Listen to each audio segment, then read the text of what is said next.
जय श्री राधा रानी सरकार की। जय श्री कृष्ण भगवान की। जय श्रीमद् भागवत महापुराण की। जय सदगुरुदेव श्री बंसी वाले महाराज की। श्रीमद् भागवत महापुराण के 9वें स्कंद के पहले और दूसरे अध्याय की कथा आज हम आपको सुनाने जा रहे हैं। इन अध्यायों के नाम हैं श्री सुखदेव जी द्वारा व वस्वत मनु की वंश उत्पत्ति की कथा का वर्णन तथा दूसरा अध्याय श्राद्ध देव के पुत्रों की संतान उत्पत्ति का वर्णन। जिस मनुष्य पर भगवान की अत्याधिक कृपा होती है उसे भगवान कथा सुनने का सुअवसर देते हैं, क्योंकि संसार में मन लगाने वाले लाखों लाखों लोग मिल जाएंगे, लेकिन भगवान की कथा में मन लगाना इतना आसान नहीं है। जिसके ऊपर भगवान की कृपा होती है, जिस मनुष्य के पिछले जन्म के काफ़ी अधिक शुभ कर्म एक साथ इकट्ठे हो जाते हैं, उसे भगवान सत्संग का अवसर देते हैं। कथा का अवसर, सत्संग का अवसर ऐसे नहीं मिलता है, भगवान की कृपा से मिलता है। तो भगवान की कथा सुनते समय इतना ध्यान अवश्य होना चाहिए कि भगवान ने हम पर बड़ी कृपा की है। तो 8वें स्कंद के पहले अध्याय की कथा में आज राजा परीक्षित श्री सुखदेव जी महाराज जी से कहने लगे हैं कि हे मुनिवर, मैंने 14 मनवंतरों की कथा आपके श्रीमुख से सुनी है तथा राजा सत्यव्रत की कथा जिसे मत्स्य भगवान ने ज्ञान उपदेश दिया था उसे सुनकर मुझे आनंद मिला है।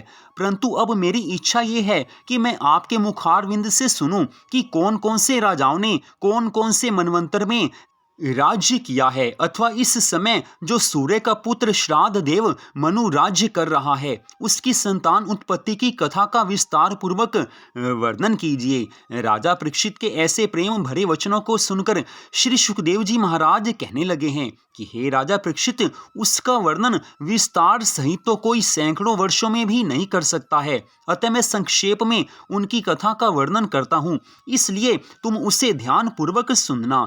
जब महाप्रलय के बाद संपूर्ण संसार में चारों ओर जल हो गया, उस समय केवल एक आदि पुरुष श्री नारायण भगवान ही शेष बचे हैं। तब उनकी ऐसी इच्छा हुई कि संसार को उत्पन्न करके अपना स्वरूप स्वयं देखूं। उस समय एक कमल का पुष्प श्री नारायण भगवान की नाभि द्वारा उत्पन्न हुआ है। उस पुष्प से ब्रह्मा जी प्रकट हुए हैं। उन्होंने श्री नारायण भगवान के आदेश के अनुसार मनु नामक एक पुत्र की रचना की है। उस मनु के हृदय से मरीचि ऋषि उत्पन्न हुए हैं और उनसे एक कश्यप नामक बालक की उत्पत्ति हुई है। कश्यप से सूर्य उत्पन्न हुए हैं और सूर्य से श्राद्ध देव मनु का जन्म हुआ है। जब श्राद्ध देव के कोई संतान उत्पन्न नहीं हुई तब उसने वशिष्ठ जी महाराज जी से प्रार्थना की कि हे ऋषिवर, आप कोई ऐसा प्रयत्न कीजिए जिससे मेरे यहाँ कोई पुत्र उत्पन्न हो जाए। वशिष्ठ जी महाराज कहने लगे हैं कि तेरे यज्ञ करने से तेरे पुत्र उत्पन्न हो जाएगा।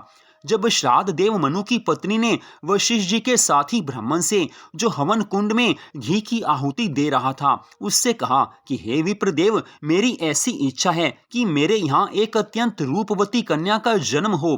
तब उस ब्राह्मण ने कन्या उत्पन्न होने के निमित्त मंत्र पढ़कर आहुति दी है, जिसके फल स्वरूप उसके यहाँ एक अत्यंत सुंदर कन्या का जन्म हुआ है। तब वशिष्ठ जी महाराज ने उसका नाम इला देवी रखा है। उस समय श्राद्ध देव मनु कहने लगे हैं कि हे मुनिवर, मैंने तो पुत्र की प्राप्ति के निमित्त यज्ञ की रचना की थी, फिर बड़े ही आश्चर्य की बात है कि मंत्र का फल ऐसे विपरीत होकर कन्या कैसे उत्पन्न हुई है। तब वशिष्ठ जी महाराज कहने लगे हैं कि हे श्राद्ध देव, तेरी पत्नी ने कन्या होने की कामना आहुति देने वाले पंडित से प्रकट की थी, इसलिए तेरे यहाँ कन्या का जन्म हुआ है। तत्पश्चात वशिष्ठ जी महाराज कहने लगे हैं कि हे राजन, तू हताश मत हो, भगवान से प्रार्थना करके तेरी इस पुत्री को ही पुत्र बना दूंगा। वशिष्ठ जी के ऐसे वचनों को सुनकर राजा श्राद्ध देव बड़े हर्षित हुए हैं। तत्पश्चात वशिष्ठ जी ने श्री नारायण भगवान का स्मरण करके जब अपने ब्रह्मत्व से उनकी प्रार्थना की तो उस समय प्रभु श्री लक्ष्मीपति श्री नारायण भगवान ने उन्हें अपना दर्शन देते हुए कहा है कि हे पुत्र वशिष्ठ, मैं तुमसे बहुत प्रसन्न हूँ, अतः तुम अपनी मनोकामना प्रकट करो। तब वशिष्ठ जी हाथ जोड़कर दंडवत प्रणाम करते हुए भगवान से कहने लगे हैं कि हे प्रभु, हे भक्त वत्सल, मेरी एक ही इच्छा है कि ये पुत्री पुत्र हो जाए। भगवान ने उस समय मुस्कुराते हुए कहा कि तथास्तु, ऐसा ही होगा। भगवान जब अपने भक्तों पर कृपा करते हैं तो कुछ भी चमत्कार कर देते हैं। आज चमत्कार हुआ है। जिस क्षण त्रिलोकीनाथ भगवान ने ऐसा वरदान दिया, उसी समय वह कन्या सुंदर पुत्र के रूप में होकर खेलने लगा। तब राजा ने उसका नाम सुधुम्न रखा है और अत्यंत आनंद मनाया है। तदुपरांत ब्राह्मणों और दरिद्रों को बहुत सा मन चाह दान और दक्षिणा देकर उस पुत्र को बड़ी धूमधाम से राज सिंहासन पर बैठा दिया। तब वह धर्म पूर्वक राज्य करते हुए प्रजा का पालन करने लगा है। धर्म के अनुसार वो सब कार्य करने लगा है। एक दिन वह राजकुमार श्री नारायण भगवान की प्रेरणा से इलाव्रत खंड में शिकार खेलने को गया और एक हिरन के पीछे घोड़ा दौड़ाता हुआ अंबिका नामक वन में पहुंच गया।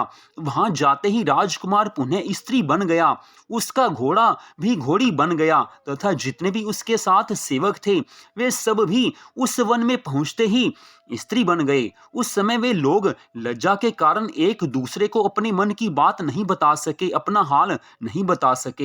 जब किसी का कुछ वश नहीं चला तब सब लोग भगवान की इच्छा समझकर संतोष कर बैठे। इतनी कथा सुनकर राजा परीक्षित ने श्री सुखदेव जी महाराज जी से पूछा है कि हे मुनिवर, अब आप कृपा करके ये बताइए कि वे लोग उस वन में पहुंचते ही स्त्री क्यों बन गए थे।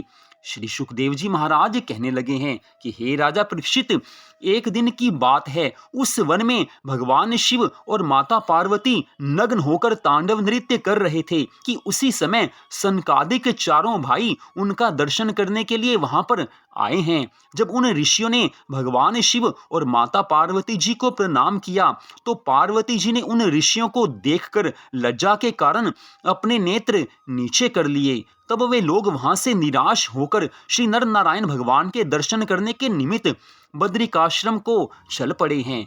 तब पार्वती जी ने भगवान शिव जी से कहा है कि आप विहार करने के लिए कोई आश्रम क्यों नहीं बनवाते जो मुझे इस प्रकार वन में लज्जित करते हैं। आज लज्जा के कारण मुझे अपना मुंह भी किसी को नहीं दिखलाया जाता।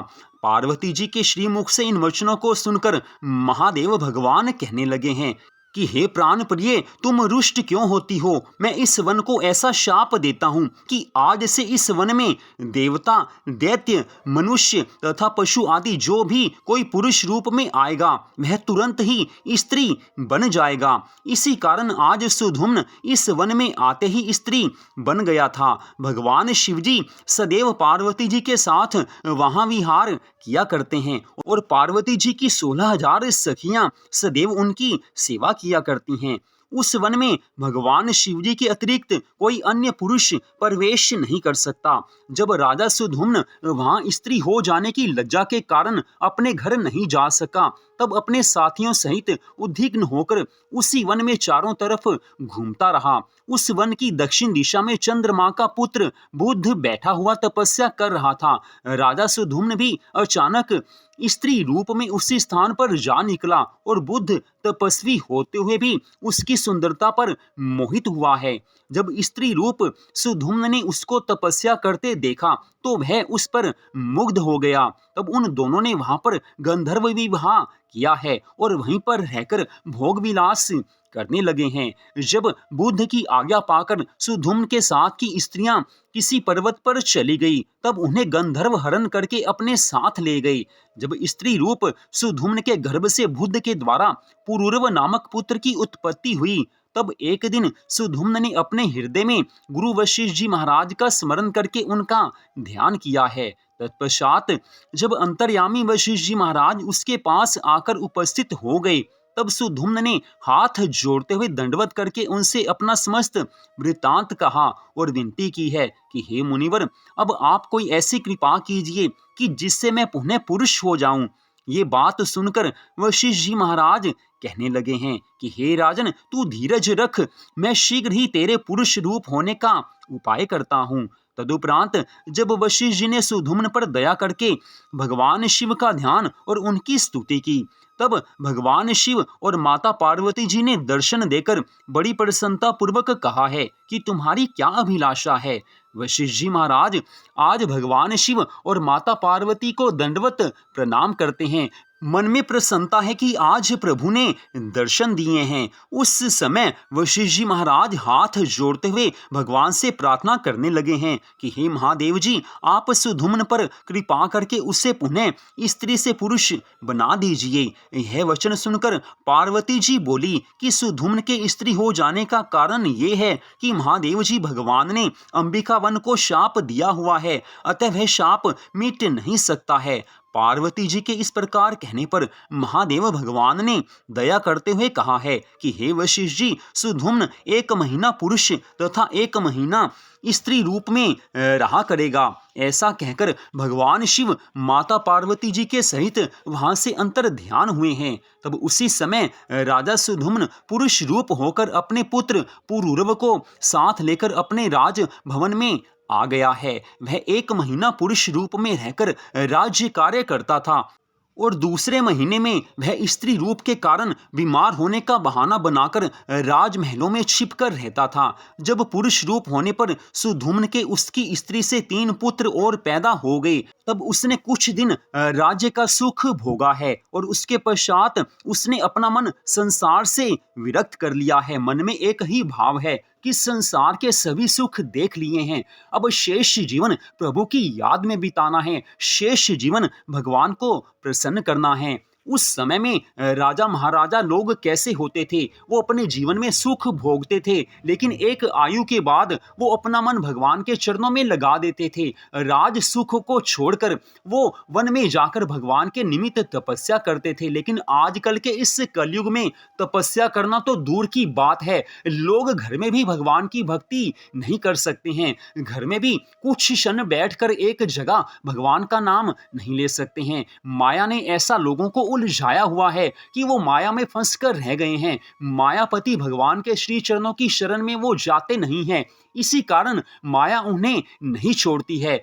आजकल के इस कलयुग में अगर कोई मनुष्य सच्ची श्रद्धा भावना से भगवान की भक्ति करता है तो भगवान उस पर कृपा करते हैं, माया उसे फिर सताती नहीं है। इस कारण भगवान की भक्ति सबको करनी चाहिए। राजा आज प्रसन्न है कि भगवान की भक्ति करनी है। उन्होंने अपना मन संसार से विरक्त किया है और अपने 3 पुत्रों को जो उसकी स्त्री से पैदा हुए थे उन्हें दक्षिण दिशा का राज्य दे दिया है और अपने द्वारा कुछ दिन तक उत्पन्न हुए पुत्र पुरूरव को जो बुध के वीर्य से पैदा हुआ था अपने राज सिंहासन पर बैठाकर स्वयं वन में जाकर कुछ दिनों तक भगवान का स्मरण किया है, उनकी भक्ति की है। तत्पश्चात समय आने पर उन्होंने शरीर को छोड़ दिया है और उन्हें मोक्ष मिला है, उन्हें भगवान का धाम मिला है।